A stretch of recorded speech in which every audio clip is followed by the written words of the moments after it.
বাবা মা জন্ম দিলেও এই মানুষগুলো আমাকে নতুন করে পৃথিবীর আলো দেখিয়েছে, নতুন করে পৃথিবীতে বাঁচতে শিখিয়েছে। সত্যি, তোমরা যদি সেই দিনটা আমার পাশে না থাকতে, আমি হয়তো আজ এই পৃথিবীতে থাকতাম না। বিশেষ করে আমার বর। সত্যি গো, তুমি যদি সেদিন সত্যিই না থাকতে, আমি আজ মরে যেতাম। আমি তোমাদের কাছে সারা জীবন ঋণী হয়ে থাকবো। আমি তোমাদের অনেক অনেক অনেক ভালোবাসি। তোমরা সারা জীবন আমার পাশে এইভাবেই থেকো। আমিও সারা জীবন তোমাদের পাশে থাকবো।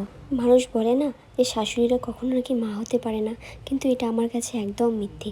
আমার শাশুড়ি আমার কাছে একদম মায়ের মতন। আমি ওনাকে মায়ের চোখেই দেখি, আর বাবাকেও।